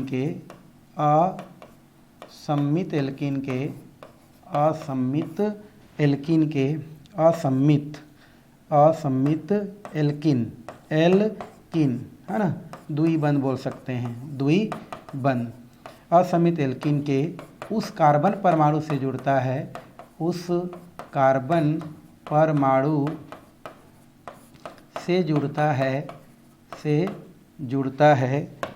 उस कार्बन परमाणु से जुड़ता है जिस पर हाइड्रोजन की संख्या कम होती है, जिस पर हाइड्रोजन की संख्या कम होती है, क्या होती है भाई, आपकी कम होती है। तो ये हमारा मार्कोनी-काप नियम कह रहा है ना, क्या कह रहा है कि हमारे पास क्या है, असम्मित एल्कीन है। जैसे उदाहरण लिखते हैं तो हमारे पास असम्मित एल्कीन क्या है, CH3 CH2 डबल बॉन्ड क्या है, CH2। तो यहाँ पर क्या होगा हमारा, मान लो हम HBr लेते हैं, क्या लेते हैं, HBr। तो इस HBr में इसका कौन सा चार्ज है, माइनस, और इसमें कौन सा चार्ज है, प्लस। तो मार्कोनी का आपका नियम ये कहता है ना, कि जुड़ने वाला जो समूह होता है उसका ऋण वाला भाग असम्मित एल्कीन, ये हमारा जो क्या लिखा है, इसका नाम क्या है, प्रोपीन है। प्रोपीन एक कैसा एल्कीन है, असम्मित। तो ये क्या बोल रहा है, जुड़ने वाले समूह का ऋणात्मक भाग असम्मित एल्कीन के उस कार्बन परमाणु पर जुड़ता है जिस पर हाइड्रोजन की संख्या क्या होती है, कम होती है। तो उसे हम मार्कोनी का आपका नियम कहते हैं। तो इधर क्या बनेगा, CH3 है, उसके बाद क्या है, CH है। CH में कार्बन की संख्या मतलब हाइड्रोजन की संख्या कम है, तो इसी के साथ क्या होगा, जुड़ने वाला समूह का ऋण वाला भाग जुड़ जाएगा। ये हमारा सिंगल बॉन्ड होता है, क्योंकि चाहेंगे तो इस प्रकार से आप खींच सकते हैं। तो माइनस चार्ज, और यहाँ पर कौन सा चार्ज होता है हमारा, ये होता है प्लस चार्ज। ठीक है, यहाँ पर प्लस चार्ज, तो आप ऐसे भी रूल्स ना करके डायरेक्ट कर सकते हैं। तो ये प्लस, ये हमारा माइनस, और ये प्लस। तो माइनस किसके साथ जा रहा है, प्लस के साथ, और माइनस के साथ क्या हो जाता है आपका CH3। यहाँ पर क्या प्राप्त हो जाता है आपका, CH3 क्या हो जाता है, प्राप्त हो जाता है। तो हमने क्या किया, प्लस है तो प्लस के साथ किसको जोड़ दिया, माइनस को, और प्लस के साथ किसको कर दिया, माइनस को। तो यहाँ पर देखो प्लस के साथ माइनस आ रहा है और माइनस के साथ तो प्लस आ रहा है। तो इस प्रकार से एक यौगिक क्या हो जाता है, प्राप्त हो जाता है, जिसको हम क्या बोलते हैं, आइसोप्रोपिल, है ना, ब्रोमाइड के नाम से जानते हैं, ब्रोमाइड कहा जाता है। ठीक है, तो इस तरीक़ा से आप क्या कर सकते हैं, इसको बता सकते हैं। तो रूल्स करना है तो रूल्स, नहीं तो प्लस माइनस करना है तो प्लस माइनस। तो क्या बोल रहा है हमारा, जुड़ने वाला समूह कौन है, HBr है। तो जुड़ने वाला समूह का जो ऋण वाला भाग होता है वो असम्मित एल्कीन के उस कार्बन से जुड़ता है जिस पर हाइड्रोजन की संख्या क्या होता है, कम होता है। तो ये जो Br है वो असम्मित एल्कीन की कौन से कार्बन से जुड़ेगा, जिसमें हाइड्रोजन की संख्या कम है, और हाइड्रोजन की संख्या कम किस में, हमारा बीच वाला में है, इसलिए वो बीच वाला में जुड़ जाता है, और बाकी जो हाइड्रोजन बचता है वो एक और में जुड़ जाता है, और इस तरीक़ा से यौगिक क्या हो जाता है, प्राप्त हो जाता है। तो यही आपका क्या होता है, मार्कोनी का आपका क्या होता है, नियम को क्या करता है, प्रदर्शित करता है। तो इसको बताया जा सकता है। इसी का जस्ट उल्टा होता है हमारा एंटी मार्कोनी काप। इसके दूसरा हमारा क्या होता है, एंटी मार्कोनी काप। एंटी मार्कोनी काप जिसके बहुत सारे नाम वहाँ पर दिए गए हैं, खराश प्रभाव, है ना, और जो है आपका पराक्साइड प्रभाव। तो मार्कोनी काप का नियम, मार्कोनी काप का नियम, नियम में क्या होता है, यहाँ पर आप लिख सकते हैं, क्या लिख सकते हैं, जुड़ने वाले समूह का, जुड़ने वाले समूह का, फिर वही लिखेंगे, जुड़ने वाले समूह का ऋणात्मक भाग उस कार्बन परमाणु से जुड़ता है, ऋणात्मक भाग उस कार्बन परमाणु से जुड़ता है, परमाणु है ना, ऋणात्मक भाग ना असम्मित एल्कीन के लिखेंगे, भाग जुड़ने वाला समूह का ऋणात्मक भाग असम्मित एल्कीन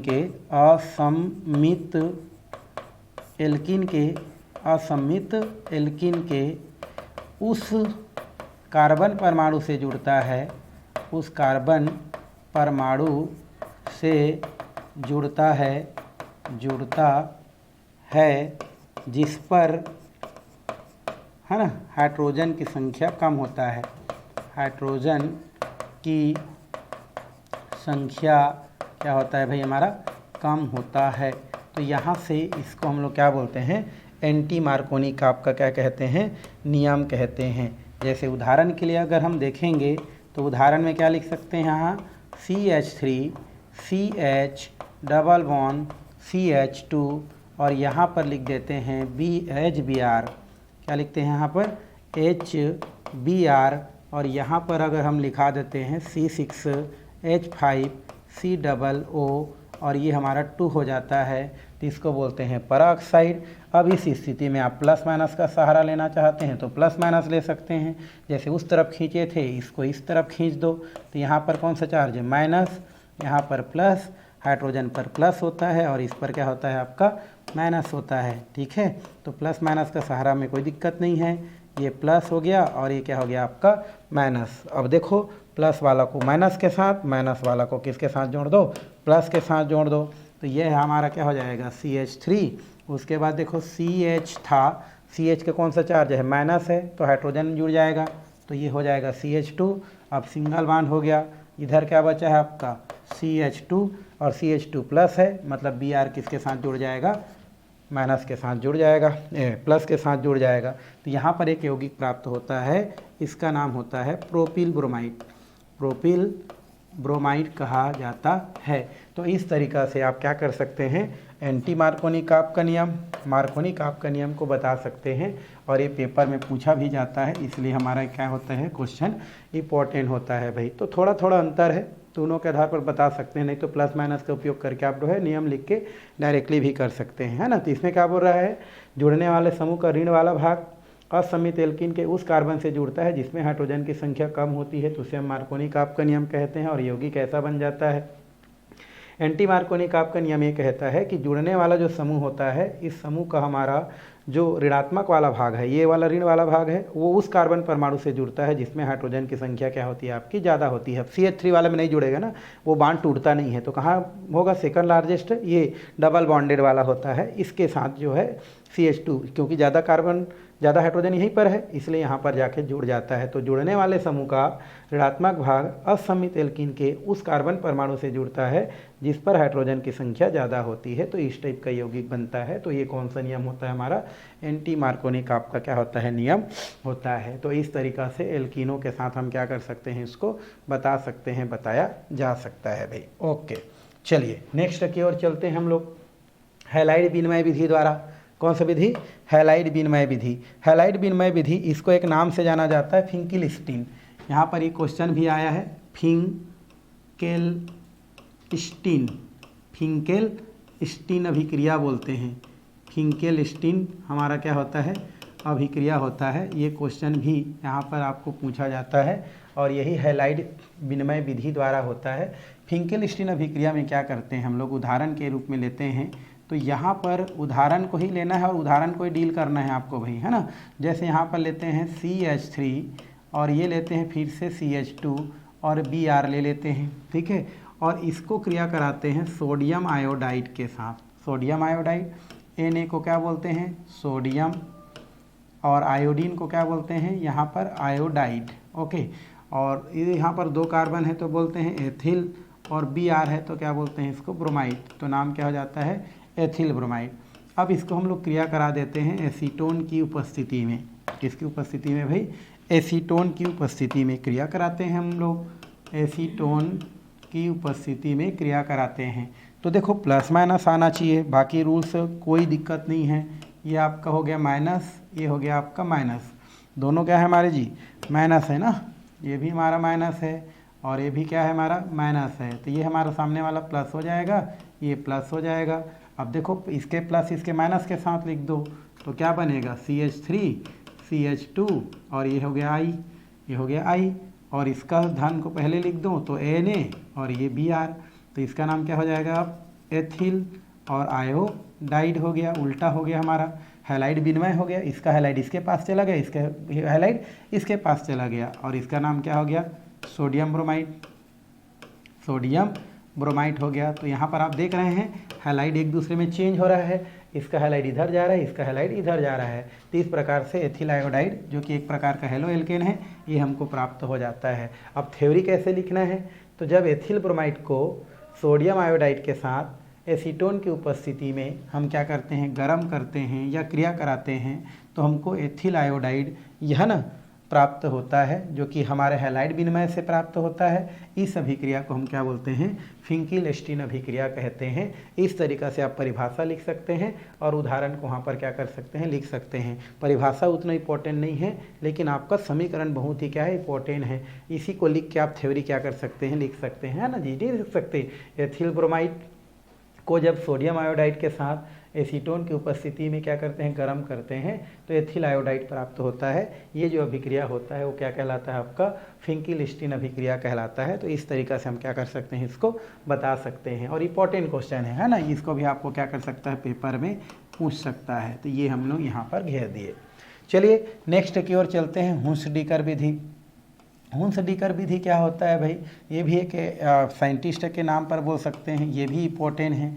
इसमें हम लोग क्या करते हैं, इसमें लेते हैं हम लोग कार्बोक्सिलिक अम्ल के सिल्वर लवण। है ना। कार्बोक्सिलिक अम्ल किसको बोलते हैं? जिसमें COOH समूह रहता है, इसको कार्बोक्सिलिक अम्ल के नाम से क्या करते हैं हम लोग जानते हैं। क्या बोलते हैं?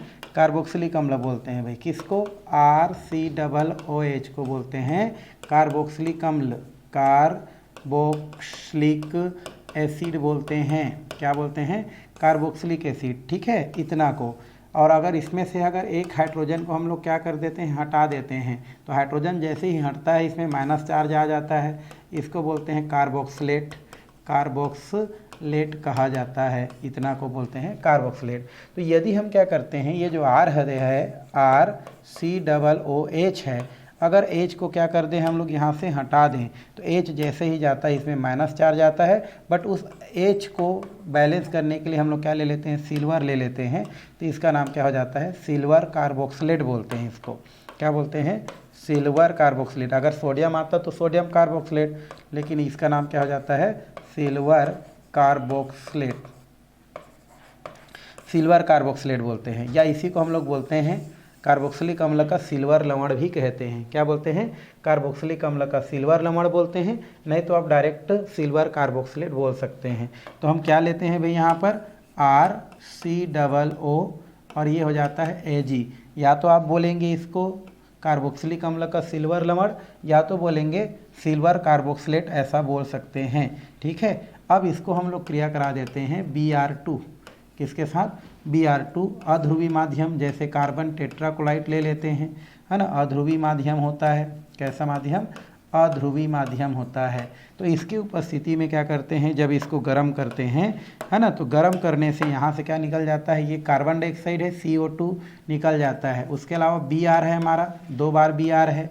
तो उस स्थिति में हम क्या करते हैं, यहाँ पर एक Br जो होता है वो Br R के साथ निकल जाता है, और एक Br Ag को, क्योंकि जैसे ही गर्म करते हैं यहाँ से क्या निकलता है भाई? कार्बन डाइऑक्साइड रिलीज हो जाता है, ये जो CO2 है वो निकल जाता है। तो बच क्या गया हमारा? ये हो जाता है R के साथ एक Br को दे दो, तो ये हो जाता है RBr। एक बचा है Br, उसको किसको दे दो? Ag को दे दो, तो ये जो हो जाता है AgBr। तो इस तरीक़ा से हमको यौगिक क्या हो जाता है? प्राप्त हो जाता है। उल्टा लिखेंगे तो उल्टा लिख सकते हैं। यहाँ पर क्या करते हैं? AgBr, और ये हो जाता है कार्बन डाइऑक्साइड। तो हमने कुछ नहीं किया, हमने क्या लिया? इसको बोलते हैं सिल्वर कार्बोक्सिलेट बोल सकते हैं। सिल्वर कार्बोक्सिलेट बोला जाता है ना इसको, सिल्वर। और इसको बोलते हैं कार्बोक्सिलेट। सिल्वर कार्बोक्सिलेट को हम लोग क्या करते हैं? Br2 के साथ हम क्या करते हैं? कार्बन टेट्राक्लोराइड अध्रुवी माध्यम में क्रिया कराते हैं, तो यहाँ से कार्बन डाइऑक्साइड क्या हो जाता है? आपका निकल जाता है, और 2 Br में से एक Br R के साथ RBr बना लेता है, और एक Ag के साथ क्या बना लेता है? एक AgBr बना लेता है। तो R को हम क्या बोलते हैं? एल्किल ब्रोमाइड बोलते हैं, और यही हमको क्या करना था? बनाना था। ये क्या हो जाता है? बन जाता है। अब R के जगह आपको जो रखना है रख सकते हैं, बेंजीन रखना है तो बेंजीन रखो, नहीं तो आप क्या कर सकते हैं? CH3COO Ag हो गया। R के जगह हमने CH3 रख दिया, और Br2 तो वही रहेगा, सेम टू सेम, और ये हम भी हमारा सेम टू सेम रहेगा। अध्रुवी माध्यम में R की जगह रखे हैं हम लोग क्या? CH3 रखे हैं, ये हो जाता है आपका CH3, और ये हो जाता है आपका Br, तो वही रहेगा। AgBr वही रहेगा, और ये हमारा कार्बन डाइऑक्साइड भी वही रहेगा। तो R को हम लोग क्या चेंज किए हैं? CH3 किए हैं। तो बाकी सब सेम रहता है, खाली R के जगह आप क्या कर सकते हैं? अपने मन चाहे एल्किल समूह रख सकते हैं। इसका नाम हो जाता है सिल्वर एसीटेट, क्योंकि एसिटिक अम्ल का जो फार्मूला होता है वो आपका कैसा होता है? ये CH3COOH को बोलते हैं एसिटिक अम्ल, बट एक हाइड्रोजन जब क्या हो जाता है? इससे गायब हो जाता है, तो इतना को बोलते हैं एसीटेट। क्या बोलते हैं भाई? एसीटेट कहा जाता है। इसको क्या बोलते हैं? एसीटेट। तो इसको क्या बोलेंगे? सिल्वर, और इसका नाम हो जाता है CH3COO माइनस को बोलते हैं एसीटेट। एसीटेट बोलते हैं। ठीक है, तो ये क्या हो जाता है आपका? एसीटेट, सिल्वर एसीटेट कहते हैं। और इस प्रकार से क्या हो जाता है आपका? मेथिल ब्रोमाइड क्या हो जाता है? प्राप्त हो जाता है, मेथिल ब्रोमाइड। तो हम क्या बोल सकते हैं? जब सिल्वर कार्बोक्सिलिक अम्ल के सिल्वर लवण को ब्रोमीन के साथ क्या करते हैं? कार्बन टेट्राक्लोराइड जैसे अध्रुवी माध्यम में क्या करते हैं, क्रिया कराते हैं, तो यहाँ से हमको क्या प्राप्त होता है, एल्किल हैलाइड क्या होता है, प्राप्त होता है। यही अभिक्रिया क्या कहलाता है, हुंच-डीकर विधि कहलाता है। तो ये भी इंपॉर्टेंट है, ये भी आपको क्या कर सकता है, क्वेश्चन कर सकता है, इसको भी आप क्या कर सकते हैं, पढ़ सकते हैं। तो ये तो हो गया आपका, जितना बनाने का विधि बताना था उतना हमने बता दिया। ठीक है, आगे आपका दिया है कार्बन हैलोजन बंध की प्रकृति। किसका दिया है हमारा, कार्बन हैलोजन बंध की प्रकृति। यहाँ पर थ्योरी लिखना है, क्वेश्चन आता है कार्बन हैलोजन बंध की प्रकृति मतलब क्या होता है। तो ये हमारा कार्बन और हैलोजन है, ये बंध की प्रकृति समझना है कि वो ध्रुवी होता है या अध्रुवी होता है। तो आपको इसमें लिखना है कार्बन और हैलोजन में हैलोजन की जो विद्युत ऋणता होता है वो ज़्यादा होता है। विद्युत ऋणता क्या होता है हमारा, ज़्यादा होता है, हम जानते हैं, क्योंकि 17वें समूह के तत्व होता है, आसानी से इलेक्ट्रॉन ग्रहण करता है।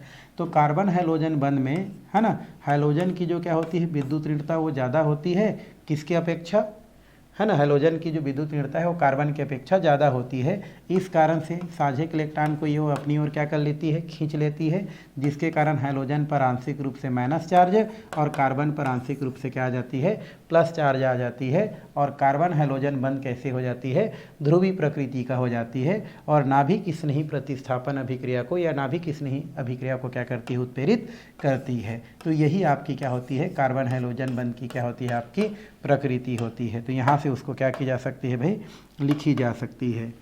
क्या लिखी जा सकती है, कार्बन, है ना, हैलोजन, कार्बन हैलोजन बंध, कार्बन हैलोजन बंध में हैलोजन की विद्युत ऋणात्मकता, बंध में हैलोजन की विद्युत ऋणात्मकता, विद्युत ऋणात्मकता, विद्युत ऋणात्मकता कार्बन की अपेक्षा, कार्बन की अपेक्षा, कार्बन की अपेक्षा क्या होती है, अधिक होती है, अधिक होती है। इस कारण हैलोजन परमाणु, इस कारण हैलोजन परमाणु, हैलोजन परमाणु साझे के इलेक्ट्रॉन युग्म को, साझे के इलेक्ट्रॉन युग्म को, इलेक्ट्रॉन युग्म को अपनी ओर आकर्षित कर लेती हैं, आकर्षित कर लेती हैं, आकर्षित कर लेती हैं, जिसके कारण हैलोजन परमाणु पर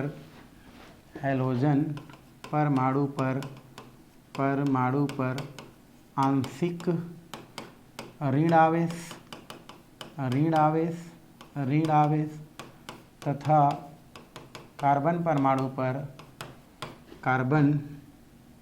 परमाणु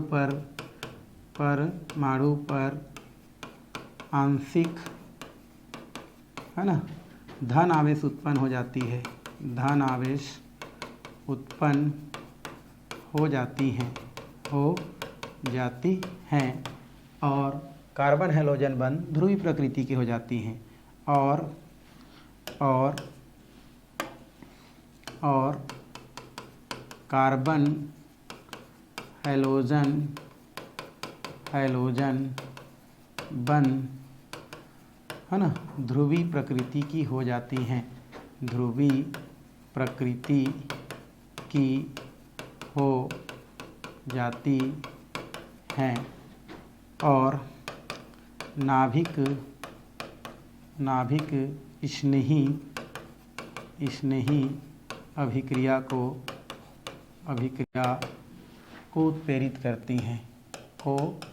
उत्प्रेरित करती हैं, या देती हैं, ऐसा भी लिख सकते हैं।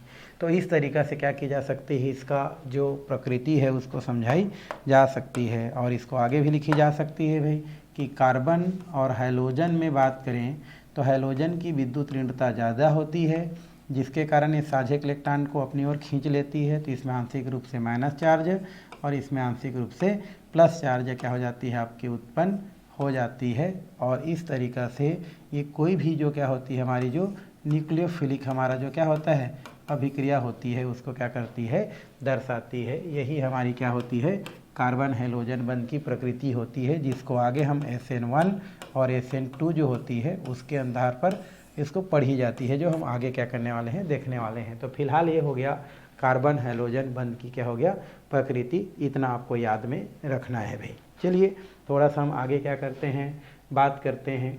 हम बात करते हैं थोड़ा सा हेलो एल्केन के भौतिक गुण। किसकी बात करते हैं, हेलो एल्केन के भौतिक गुण। भौतिक गुण ज़्यादातर पूछता तो नहीं है, बट हम थोड़ा सा पढ़ते हैं। हेलो एल्केन के भौतिक गुण की बात करें तो पहला इसमें दिया है भौतिक अवस्था। भौतिक अवस्था में बात करें तो यहाँ पर कुछ पॉइंट लिख सकते हैं, जैसे CH3Cl हो गया, या CH3Br हो गया, या CH3I हो गया, है ना। उसी प्रकार हम बोल सकते हैं CH3CH2Cl या CH3CH2, है ना, Br। इसकी बात करें तो ये हमारे क्या होते हैं, गैसीय अवस्था में पाए जाते हैं। किस अवस्था में, गैसीय अवस्था में। ये निम्नतर सदस्य होते हैं कैसे सदस्य होते हैं, निम्नतर सदस्य होते हैं। तो ये जो निम्नतर सदस्य हैं, निम्नतर सदस्य जो होते हैं, ये सदस्य कैसे होते हैं, हमारे गैसीय अवस्था में होते हैं। किस अवस्था में पाए जाते हैं भाई, हमारा गैसीय अवस्था में पाए जाते हैं। जैसे यहाँ पर क्या होता है हमारा, methyl chloride, methyl bromide, methyl iodide, ethyl chloride, ethyl हमारा क्या होता है, हमारा ब्रोमाइड। ये सब निम्नतर सदस्य हैं और सब के अवस्था कैसे होते हैं, गैसीय अवस्था में होते हैं। अब कार्बन नंबर हमारा जो क्या होता है, हमारा जो 3 होता है, 3 से लेकर के कार्बन नंबर हमारा जो क्या होता है, 3 होता है। अगर इसकी बात करें तो कार्बन नंबर 3 वाला जो होता है, यहाँ से लेकर के कार्बन नंबर जो 18 तक के जो हैलाइड होते हैं, इनकी हम बात करें तो ये हमारा क्या होता है, वाष्पशील द्रव होता है। ये होता है हमारा वाष्पशील द्रव अवस्था में क्या होता है, हमारा पाया जाता है, द्रव होता है, वाष्पशील द्रव होता है। 2 तक तो वाष्पशील गैस है, बट कार्बन नंबर 3 से लेकर के कार्बन नंबर 18 तक के जो हैलाइड होते हैं वो वाष्पशील क्या होता है, हमारे वाष्पशील ठोस द्रव होता है। और उच्चतर सदस्य की बात करें, उच्चतर सदस्य, उच्चतर मतलब 18 के बाद वाला की बात करें तो उच्चतर सदस्य क्या होता है, हमारा ये ठोस अवस्था में क्या होता है, पाया जाता है। तो इस तरीक़ा से आप भौतिक अवस्था को क्या कर सकते हैं, यहाँ से बता सकते हैं कि उच्चतर जो सदस्य होता है वो ठोस अवस्था में, बीच वाला जो सदस्य होता है वो वाष्पशील द्रव अवस्था में, और निम्नतर सदस्य जो होते हैं वो गैसीय अवस्था में क्या होते हैं, पाए जाते हैं। तो इस तरीक़ा से भौतिक गुण को हम लोग यहाँ पर बता सकते हैं भी। तो पहला पॉइंट हो गया। गंध की बात करें तो गंध जो है इसमें ठीक ठाक होता है भाई। द्रव जो हमारा एल्किन, द्रव हेलो एल्केन होते हैं उसमें मधुर गंध पाया जाता है, लिख सकते हैं। द्रव हेलो एल्केन में, द्रव हेलो एल्केन में क्या होता है, मधुर गंध होता है। मधुर क्या होता है, हमारा गंध होता है। तो ये हम लोग क्या कर सकते हैं, इसको बता सकते हैं। घनत्व की बात करें तो घनत्व क्या होता है, हेलो एल्केन का ऊपर से नीचे आने पर बढ़ते जाता है। समूह में, है ना, ऊपर से नीचे आने पर, ऊपर से नीचे आने पर घनत्व क्या होता है, आपका बढ़ता है। घनत्व बढ़ता है। कैसे बढ़ता है भाई, तो सबसे ज़्यादा घनत्व किसका होगा, Ri का, फिर घनत्व किसका होगा, Rbr का, फिर घनत्व किसका होगा, Rcl का, और सबसे कम घनत्व होगा Rf का। तो ये हमारा घनत्व का क्या है, हमारा घटता हुआ क्रम है। मतलब सबसे ज़्यादा अधिक किसका होगा, हमारा अधिक घनत्व होगा आपका एल्किल आयोडाइड का घनत्व, है ना, और कम घनत्व किसका होगा, हमारा एल्किल क्लोराइड का, ये कम घनत्व होगा। तो इस प्रकार से अधिक घनत्व और ये होता है हमारा कम घनत्व। तो इसमें और कुछ ज़्यादा आपको बताने की ज़रूरत नहीं है। थोड़ा सा बात करते हैं क्रियाशीलता का, है ना। और क्यों पूछेगा तो भाई घनत्व कम ज़्यादा क्यों हो रहा है इसका, तो जाहिर सी बात है फ्लोरीन गैस वाला होता है, ये सब ठोस वाले होते हैं, तो ठोस का घनत्व तो बढ़ेगा। साथ ही साथ रीजन क्या होता है, कारण बोलेंगे तो परमाणु भार क्या होता है, बढ़ते जाता है। ऊपर से नीचे आने पर परमाणु भार में क्या होती है भाई, वृद्धि होती है। परमाणु भार में आपकी क्या होती है, वृद्धि होती है, और इस वजह से आपका घनत्व क्या होती जाती है, बढ़ती जाती है। ठीक। क्रियाशीलता की बात करें तो जो Ri होता है वो सबसे ज़्यादा क्या होता है, क्रियाशील होता है। फिर R हम क्या करें, और बी आर जो होते हैं वो क्रियाशील होता है, आर सी एल, है ना, उल्टा कर रहे हैं हम लोग। सबसे ज़्यादा क्रियाशील क्या होता है हमारा, आपका होता है, क्रियाशीलता की क्रम बात करें तो ये हमारा आर एफ सबसे ज़्यादा क्रियाशील, फिर क्या होता है आर सी एल, फिर क्या होता है आर बी आर, और ये क्या होता है हमारा आर आई। ये हमारी क्या होती है, क्रियाशीलता की आपकी क्रम होती है। तो वो ज़्यादा कुछ ना खास नहीं है। हम देखते हैं विलेयता। क्या देखते हैं, विलेयता। तो हमारे जो क्या होते हैं, जो हेलो एल्केन होता है वो ध्रुवीय प्रकृति का होता है, इसलिए उसको पानी जैसे ध्रुवीय विलायक में घुलना चाहिए, लेकिन पानी में नहीं घुल पाती है क्योंकि पानी के साथ ये हाइड्रोजन बंध नहीं बनाती है, इसलिए पानी में क्या होती है, ये अविलेय होती है। तो इस प्रकार से लिख सकते हैं हम लोग कि हेलो एल्केन ध्रुवीय प्रकृति की होती है ना, अभी तो बताए हैं, ध्रुवीय प्रकृति की होती हैं, अतः पानी जैसे ध्रुवीय विलायक में घुलना चाहिए,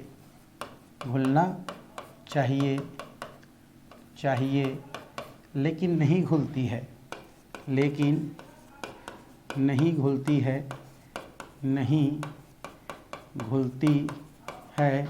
क्योंकि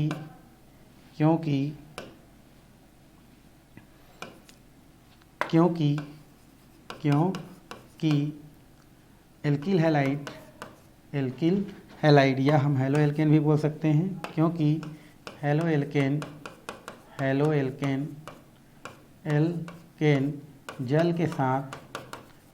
के साथ हाइड्रोजन बंध नहीं बना पाती हैं,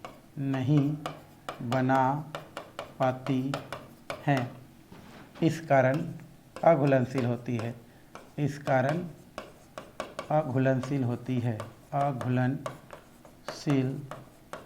है। कैसी होती है हमारी, अघुलनशील होती है, ठीक है ना। जबकि कार्बनिक विलायक में घुलनशील होती है ना। हेलो एल्केन कार्बनिक विलायक में क्या होती है, घुलनशील होती है। हेलो एल्केन कार्बनिक विलायक में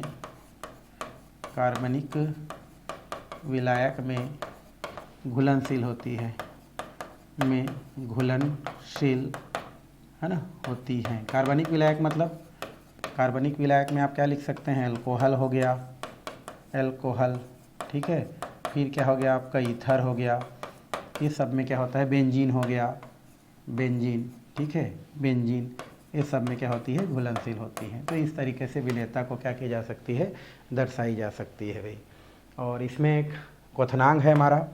क्वथनांक की बात करें तो समान एल्किल, है ना, समान एल्किल ग्रुप वाले जो भी हमारे क्या होते हैं, हेलो एल्केन होते हैं, समान एल्किल समूह वाले जो हेलो एल्केन होते हैं, उसका घनत्व तो ऊपर से नीचे आने पर क्या होती जाती है, आपकी क्वथनांक बढ़ती जाती है। मतलब हम ये लिख सकते हैं, समान एल्किल समूह वाले हेलो एल्केन का घनत्व,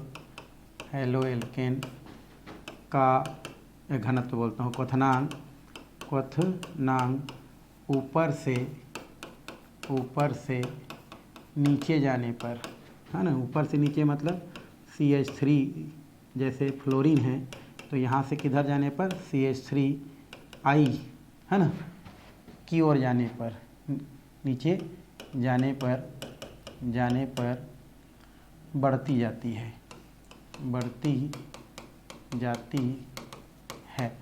है ना, समान वाले है ना। मतलब हम ये बोल सकते हैं CH3 और F की बात करें तो ज़्यादा होगा, CH3 Cl उससे कम, ठीक है, इधर CH3 Br, है ना, और CH3 ये हमारा I की बात करें तो ये हमारा घनत्व तो बढ़ती है, ठीक है। और ब्रांच वाला का जो होती है, ठीक है, ब्रांच वाला जो होती है मतलब ये बोल सकते हैं CH3 CH2 शाखा वाले की ना, हम लोग बोल सकते हैं श्रृंखला वाले हेलो एल्केन की क्वथनांक शाखित हेलोएल्केन के क्वथनांक से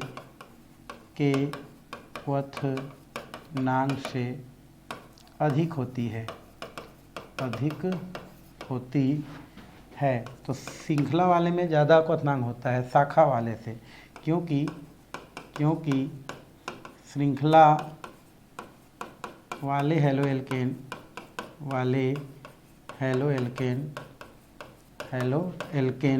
में पृष्ठीय क्षेत्रफल अधिक है ना, अधिक होती है, जिसके कारण अंतराणुक आकर्षण बल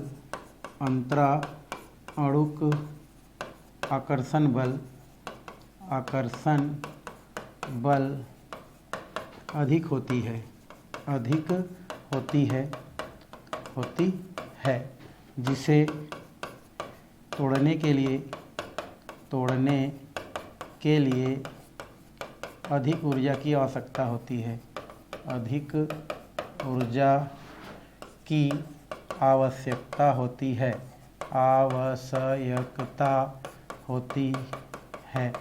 तो इस प्रकार से हम क्या कर सकते हैं, इसको बता सकते हैं, अधिक ऊर्जा की आवश्यकता होती है। जबकि शाखा वाले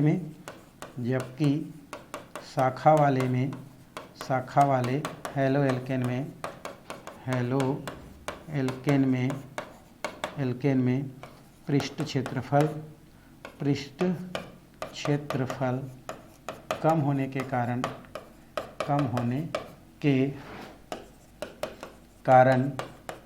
अंतराणुक आकर्षण बल कम होती है, जिसे तोड़ने के लिए